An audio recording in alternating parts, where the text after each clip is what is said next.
believe we have some Q&A now.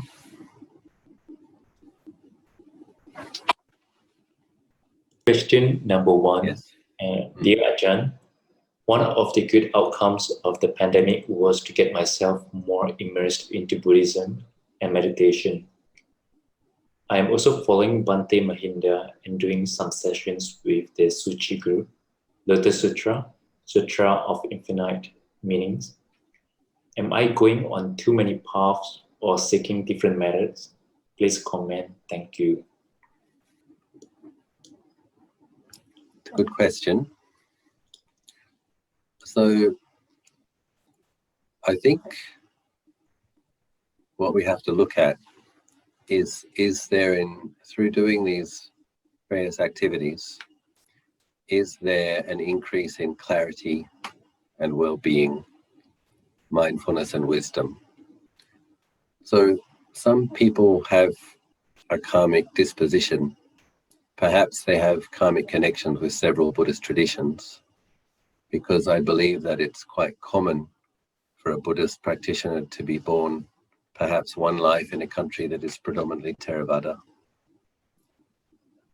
1 second, it's getting too cold in my room.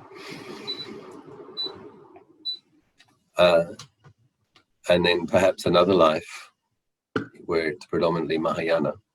And even in countries like Thailand, everybody thinks Thailand's a Theravada Buddhist country, but actually there were periods in the last 1,000 years where Thailand was mostly Mahayana. And so even if a person is born repeatedly in one country, that country can be Theravadan for a few centuries, Mahayana for a few centuries. So people have different karmic imprints from different practices that we've done. And so they will resonate with different things. So a certain type of person can chant Mahayana sutras, and that person is probably a Mahayana practitioner. Then adding breath meditation, adding metta bhavana, body contemplation, death meditation, I can't see that that would be harmful in any way. I should think that that would all be compatible. For someone who is a Theravada practitioner, who aspires to, if that person aspires to attaining stream entry as quickly as possible, if that person is aspiring to become an arahant, then I wouldn't recommend chanting a lot of Mahayana sutras, because that will be establishing a resonance with the bodhisattva path. And so if a practitioner is a Mahayanist and they know they're on the bodhisattva path, very good. Chant Mahayana sutras a lot. That will probably attract the support of the Mahayana devas and create a lot of merit. And then you can do practices which are taught in the Theravada as a complement. But it's up to oneself to have a look. If you're practicing with several methods or in several schools, are you getting confused? If you're getting confused, then you might need to make some choices about where to focus. Even for Theravadan practitioners who aspire to Nibbana as quickly as possible, if that practitioner has some resonance with Mahayana practices from the past, then the occasional Mahayana puja might be helpful for uplifting, brightening, gladdening the mind before turning to breath meditation and body contemplation, for example. So it's really up to us to see what is the effect that the practices that we do or the study that we do has on our mind. And some people need diversity, a certain amount of richness, especially if you have a lot of spare time. And other people need to scale back and focus. So I would have to know this practitioner and kind of observe them as closer and see how it's going before I could really decide. But I can ask people to review their own practice. There's Meitji Ying, who lives at Anandagiri presently. She recently had a 6-week retreat. I gave her the opportunity to have a 6-week retreat, our resident Thai nun. She chanted the Pali Paritas, and she chanted 108 dipisos each day. She had all day to herself. And she also chanted 9 rounds of the Namo Ratnatrayaya, the long mantra of Avalokiteshvara. So it's a lot of time in a day. And she came out of her retreat looking quite radiant. And now I'm having her help with the bricklaying, because important to have a balanced practice. She got 6 weeks of a lot of meditation, so now she does 2 hours a day of helping on the building site. With the balanced training. So yeah, for myself, my character, foundation of my practice is breath meditation, and how I really relate to meditation practices, when I come to sit, I will have a look at what hindrances are present. So if there's a lot of thinking about the future, or if there is a sensual craving, then it might be appropriate to do some death meditation. So it's like the way I respond to the practices that I have in my toolkit, as it were, is what are the hindrances present in the mind when I come to do my meditation? What are the kilesa? Then what's the appropriate remedy or the appropriate tool to bring the mind to a space of more balance? So if I come back to my kuti, I'm going to do my sit, one of the monks did something unskillful, or a lay person didn't follow through on an agreement, there might be some disappointment or irritation. So then the appropriate thing to do is to practice metta. First 5 or 10 minutes, bring the mind to a state of well-being, let it go, then focus more exclusively on the breath to deepen a sense of clarity, collectedness. And you get retreat opportunities, then spending more time investigating the body as parts and elements, etc., to deepen insights into not self. So if you're familiar with the list of the 5 hindrances and you come to meditate, have a look which of those hindrances are present. Sensual craving, irritation and aversion, sloth and torpor, sleepiness, laziness, dullness, restlessness or anxiety, or doubt. So we have a look at that. And starting with metta is good. For the first 5 minutes, start with metta. Bring the mind to some well-being, but even while you're doing your metta, you will notice what is the thought activity, what's the texture of the mind. And then you can make a decision what practice is suitable now to bring the mind to a state of balance. So that's how I relate to meditation methods. And then for some people, Devanusati, so recollecting the bodhisattvas in the heaven realms, sometimes Mahayana sutras and mantras. Devanusati brightens, gladdens the mind, and the mind becomes like what it attends to. So for people who have faith in Tzu Chi, the Pure Lands, for example, to recollect them can, especially at a time when this world is looking a bit depressing, to bring to mind other worlds where the beings are virtuous and happy, have great merits. That can be very gladdening, and it can broaden one's perspective in a healthy and skillful way. And there's a multiverse, other realms, parallel realms, beings faring according to their karma. But there are a lot of virtuous, wholesome, beautiful beings who wish us well. And that can be very uplifting to consider. So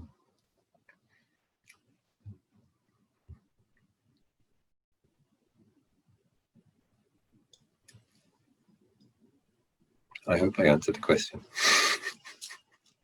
Definitely. Thank you, Prajan. Prajan, question number 2. Dear Ajahn, this morning I had a strange experience when meditating. I was meditating the rising falling breath meditation. At one point, my breathing slowed a lot. It felt like the body didn't want to breathe. The very act of breathing seemed almost forced at that moment. Simultaneously, I had the sensation of my shoulders rounding up in front. Both ceased after a while, partly due to the interruptions of thoughts and external factors. I was wondering if you can provide some insight into it. Thank you.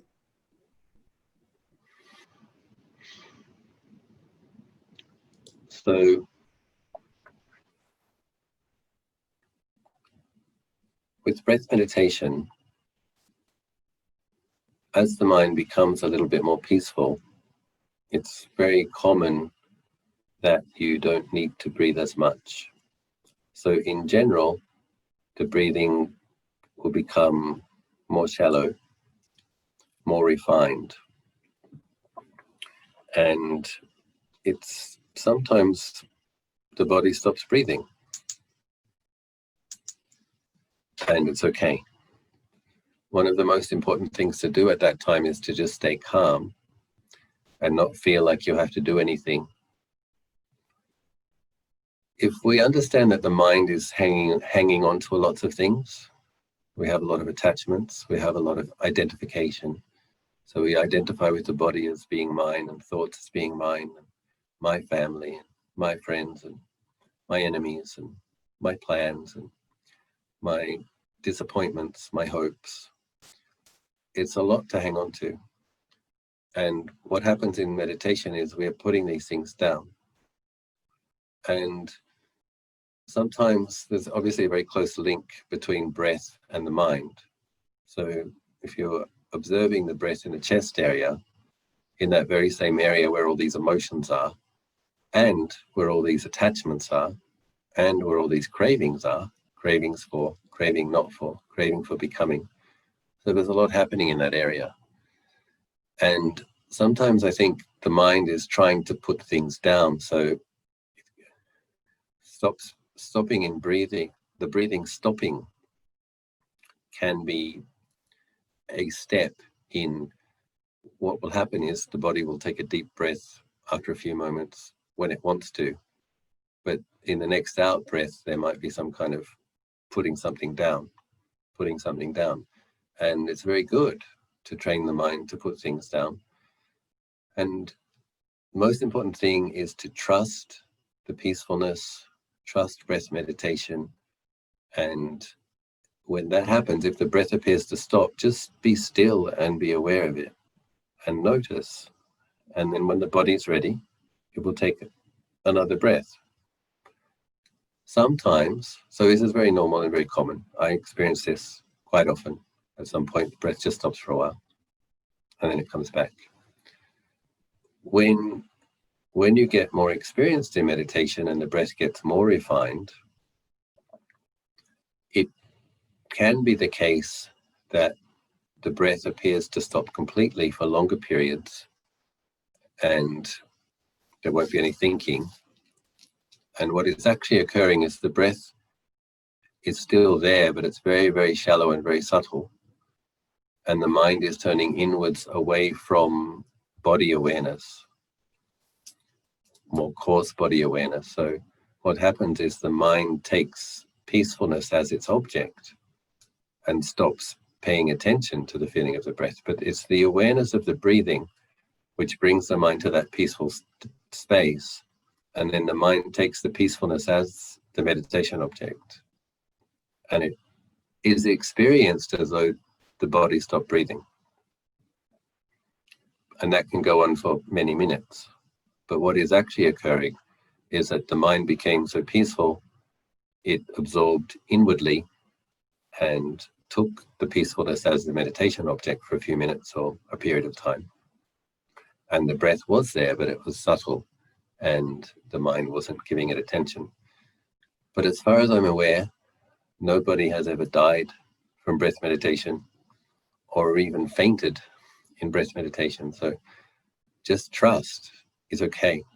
It'll be okay. And it's very interesting because part of the reason we come to meditate is we're a bit fed up with this feeling of a self, with all of its wants and all of its liking and all of its disliking. And at the same time, we're so attached to it. So we're kind of fed up with it, but we're attached to it. You come to meditate and you finally get a couple of moments where the sense of self isn't there very strong, and the mind is letting go, breathing appears to stop, and then there's this panic. Oh, we're going to pick it all up again. It's like, it's okay to put it down. It's okay to allow the mind to come inwards and to become very, very peaceful, and just trust that after your meditation, it's all going to be there again. And you can pick it up again. So one of the most important things is just trust, relax, and try not to be scared if there is fear.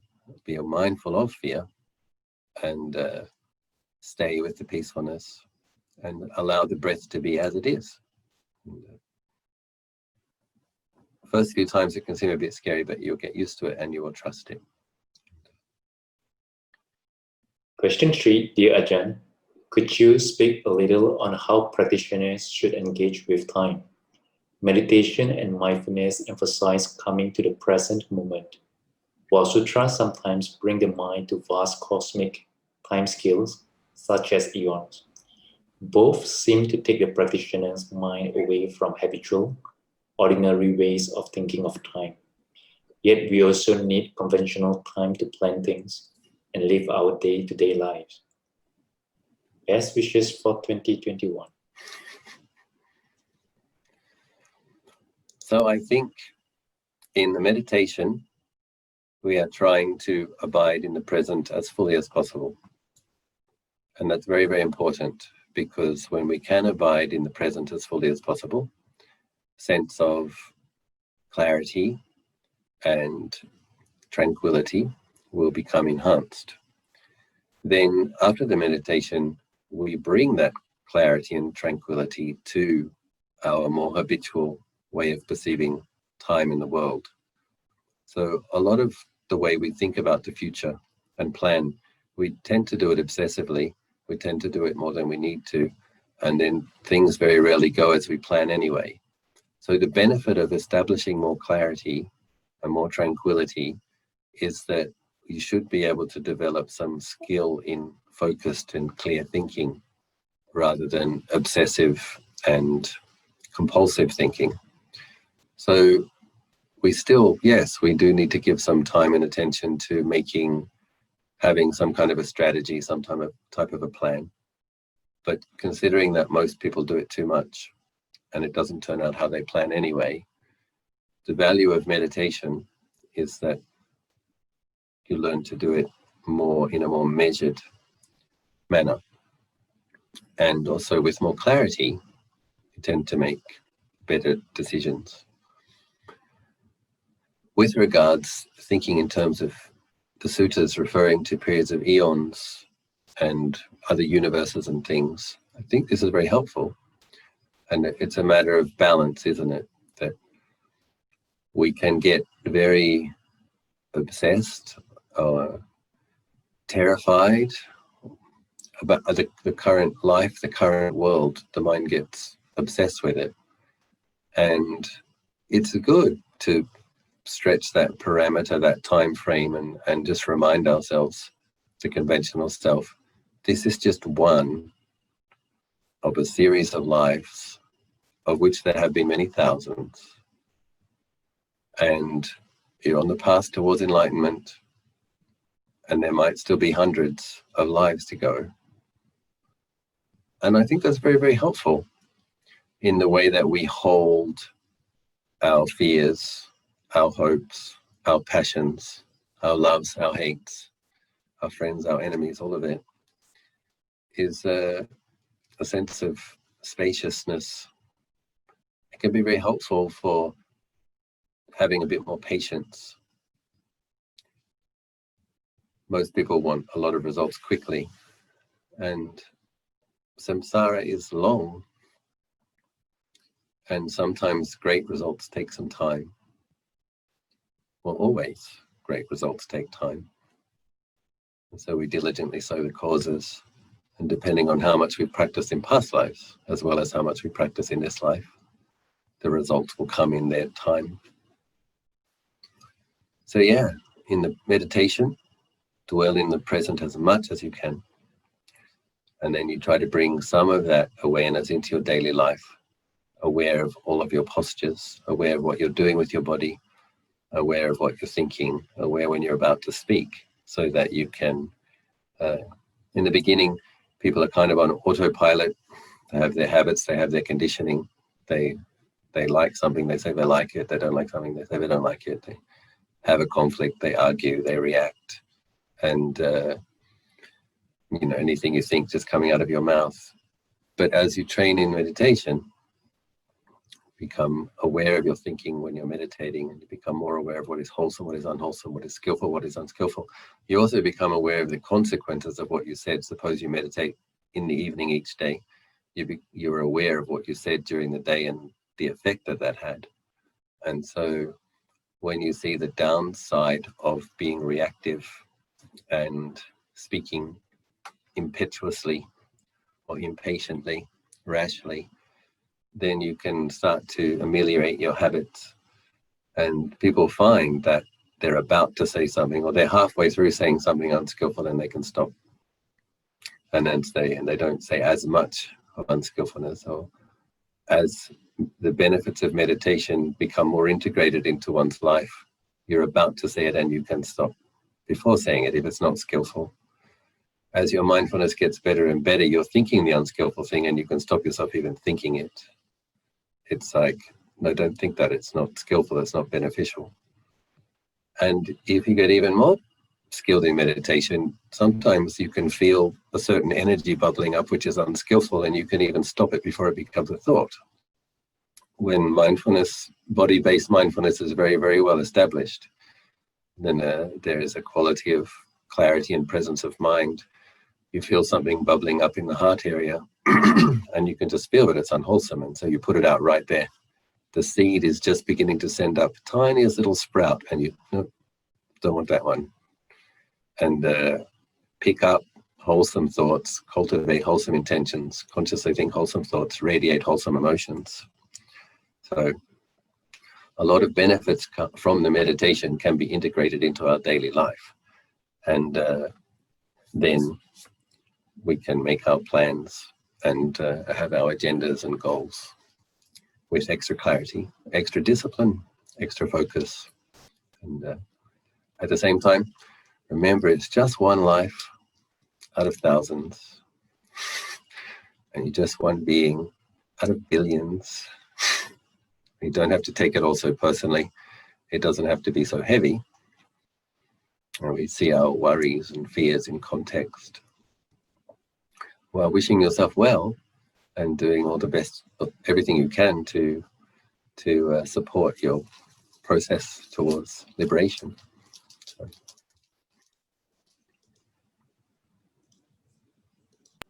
Thank you, Prajan. Prajan, question 4. Dear Ajahn, do we need to achieve a certain level of jhana to be a stream enterer? Thank you.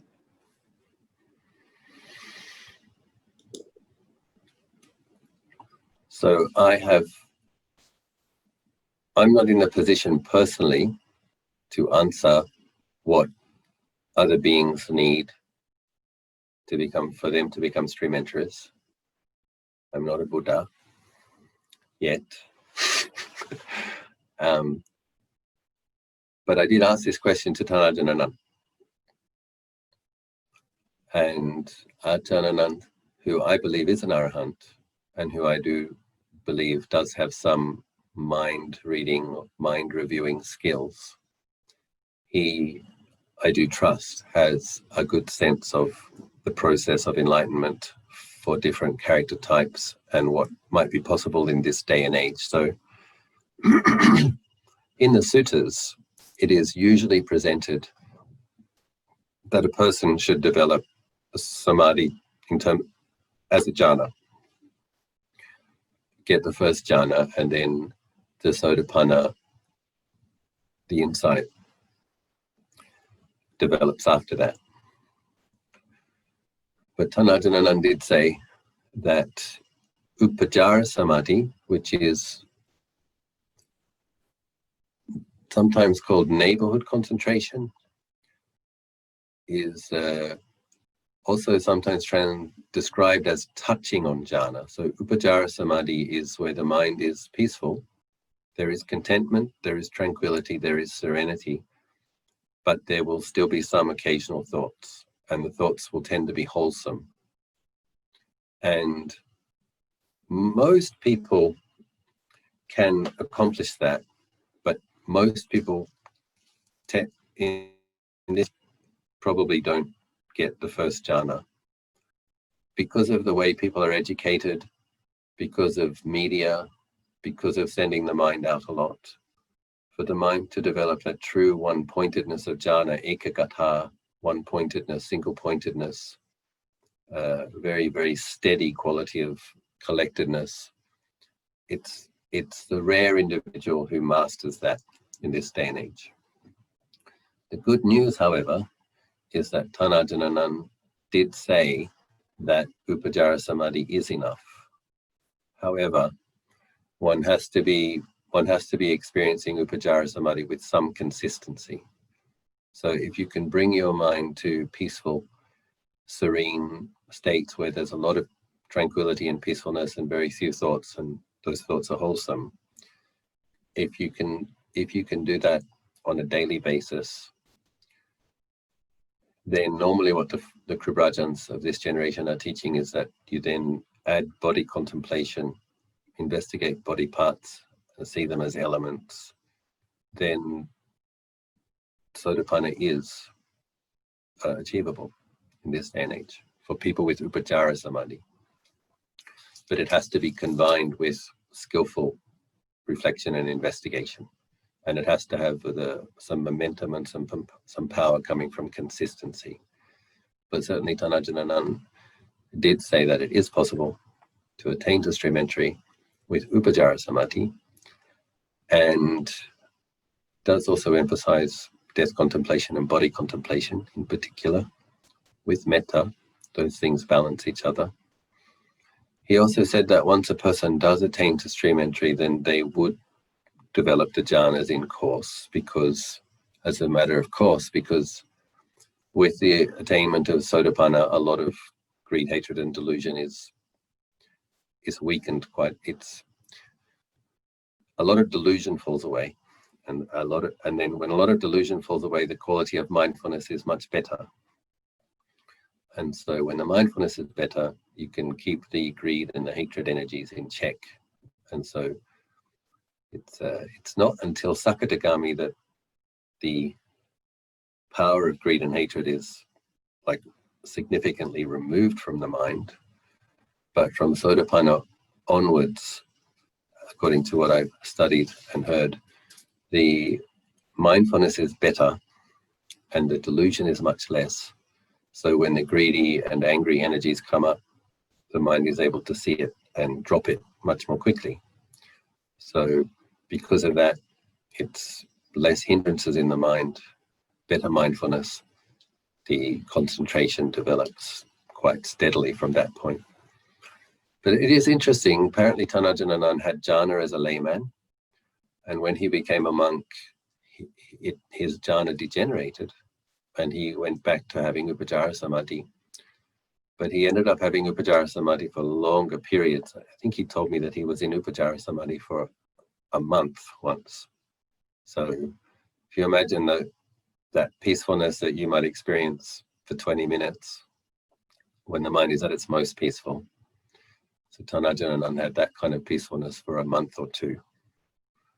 And then when he, like falling asleep with that kind of peacefulness, waking up with that kind of peacefulness, maintaining it consistently throughout the day in all postures, through wise reflection and being with his meditation object, cultivating the Brahma Viharas, etc. When his jhana came back, it came back as a higher jhana. So sometimes the development of samadhi can go up for a while, appear to come down, and then go up and go higher. So I'm sure we're all looking forward to when our jhana degenerates into a month or two of upajjhara samadhi, and then we attain to a higher level of samadhi. But it is nice to know a being who did have that experience this lifetime. And from there, it got better and better for Tanajan. So I believe Tanajan has the fourth jhana. And I also believe that he is an arahant now. So.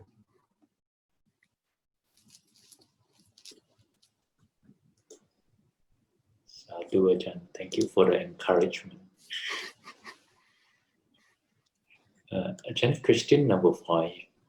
Dear Ajahn, I'm crying a lot during metta meditation. I'm unable to generate any metta.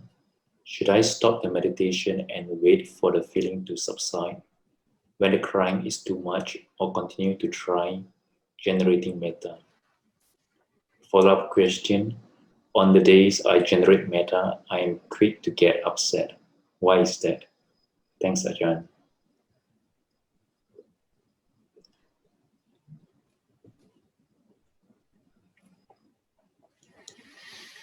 So this isn't a common, as far as I'm aware, this isn't a common experience of people cultivating metta. So, and I don't know the name of the person who has asked this question, but what may be the case is that when we set the intention to have loving kindness for ourselves in the initial stages, if that means holding a warm, loving feeling in the heart. So what I suspect may be the case with this person is there may have been some traumatic experience in the past, which may have been repressed.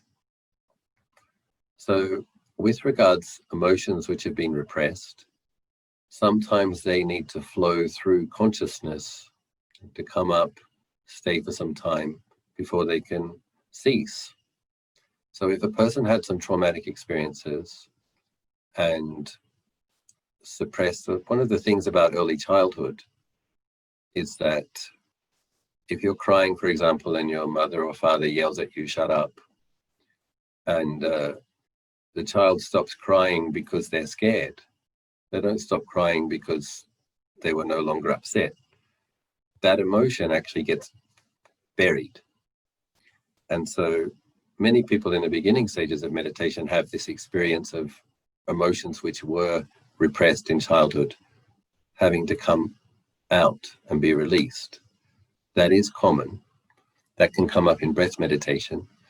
And I think with metta meditation in particular, because it is such a pure intention and such a pure vibration, it's extremely altruistic, wholesome, pure goodwill, unconditional love. It's a very healing and it's very powerful. So what may be the case is that in putting that pure intention, pure quality of love in the heart, that the grief about the pain one experienced in the past is able to come through. So I would see that as like cleaning out a wound, and sometimes there's some pus and some blood. And so it's not necessarily the case that the practice isn't working, but it's also okay to slow down if a certain practice is causing a strong reaction. You can do a bit less of it, but it may be an important part of a healing process. Other people, I think it's quite common for people to have ill will aimed at themselves, and aiming ill will at yourself, ill will is one of the hindrances. Anger, irritation, ill will, the second hindrance. Self-loathing, particularly in cultures which have had a lot of Christian conditioning. There's this kind of idea of original sin and Jesus having died for you. People can have some guilt and some, I'm not saying that everybody does, but I am saying that it can be.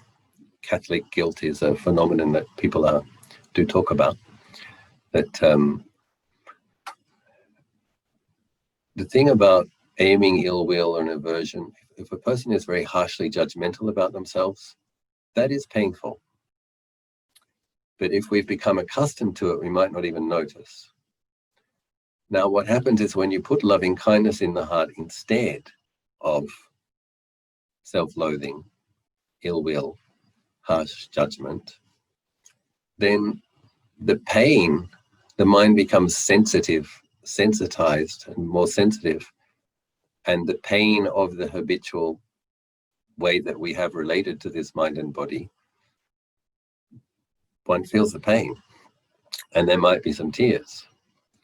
So I don't know if this person's mind is just getting sensitive to some painful habits and the tears are a response to recognizing pain, or if this person had repressed emotions that need to come out. But I just wanted to say that sometimes having tears come up and becoming mindful of pain in the heart is not necessarily that anything's going wrong. May very well be a necessary step in kind of healing past painful traumatic experiences, processing them, letting them go, allowing them to arise and cease, and fully putting them down. And it also could be becoming mindful of painful habits so that we can begin to replace them with skillful habits. But as I said, if a particular practice gets a strong response, we can slow down a bit, go at your own pace. But if I knew this person, if I knew who was asking the question, if I knew them a bit better, I might get a bit of a sense for what's happening with them. But in general, loving kindness practice over a period of time will be conducive to greatly enhanced feelings of well-being and less pain in the heart. If a person becomes truly adept, you can literally replace a painful emotion with a pleasant emotion. Suppose somebody says something that hurts your feelings. At that time, you're a sentient being who is suffering. And on one in-breath, may I be well. On one out-breath, may I be happy. May I be well. May I be happy. And the warmth and love of loving kindness can literally replace the painful feeling that came from feeling hurt. And a person can become quite adept at replacement by opposites, replacing a painful emotion with a divine emotion. And as Lord Buddha says, one of the 11 benefits of loving kindness practice is the mind becomes peaceful easily. But that's the result of doing it in a consistent way. And there might be some tears which need to be shed in the process. It's quite normal. Human realm is a painful one, and minds and bodies have a lot of pain in them. But certainly I wish this person every success in their metta bhavana. And if they are going through some kind of a healing process, I wish them strength, courage, fortitude, consistency, and hope they get through it. Keep going. Do Ajahn.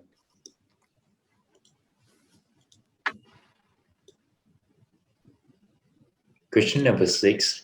Dear Ajahn, should we be fear for death and rebirth?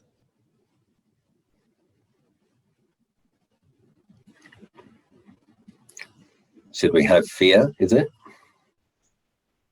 Should we have fear? Should we be fearful of death? I don't know about should or shouldn't. I think we should just start with the fact that most people are. So most people are scared of death. And so starting with that as a starting point for most people, we need to familiarize ourselves with the subject so that we don't see it as something to fear. Doesn't mean we won't fear it, but the fear will become less irrational, more reasonable. We just accept the fact that it is going to happen. One of the things about belief in rebirth, I do believe in rebirth, so I do believe that there have been thousands of lives before this one. And so when fear of death comes up for me, I just remind myself, well, you have done this thousands of times before. So it's like trust that if you're going to die, just trust that you know how to do this. You've done it before. It is going to come. It is coming. And with every day it gets closer. So one of the reasons people are frightened of death is because they don't have a good look at it. We need to kind of stare it in the face, become familiar with it, and say, okay, this is a big event in life that is going to come. I just need to accept that. Become familiar with it. For myself, I've had the opportunity to go and look at autopsies in morgues on I think about 10 occasions. And there were a good number of bodies lying around. So I've had a good look at a good number of corpses, and I've seen young bodies, middle-aged bodies, old bodies, men's bodies, women's bodies. So that sense of, yes, anyone could die any day. Many of the people in the morgue on the day that they died didn't know that they were going to. The motorbike accident, or the murder victim didn't know when they left their homes that that was their last day. So one meditates on these. And sometimes it comes up on television or watching news, if you watch on the internet, however you get your news, whatever. It's just that when other people die, we just remind ourselves, it could be me. It's not just something that happens to other people. It's not even a disaster. We hear about disasters. It's a part of life that we could die on any day through any number of means. Should we be frightened of rebirth? There is wise and intelligent fear. So you should have a wise and intelligent fear of being born in a, what they call, woeful plane, or in a life with few opportunities. So have a wise fear of an inauspicious rebirth, so that you sow the causes to have an auspicious one. And, some periods in my practice, I've done so much death meditation that I wasn't really experiencing much fear of it at all. But then you can get a bit lazy. So sometimes I do rebirth meditation. It's like, so that, because the quality of your mind when you're dying is going to affect your rebirth. So being mindful of that, if I were to die today, where would I be reborn? You can ask yourself. And if the mind is falling into some unskillful habits, some dark qualities, then we need to brighten it, so that if we do die today, we go somewhere auspicious. Happy New Year. Bye. Have a good year. Happy New Year. Happy New Year. Bye. Happy New Year. Have a blessed Happy year. Happy New Year. Bye-bye. Thank you, everyone. Okay. Be safe. Joyce, thank you. Welcome.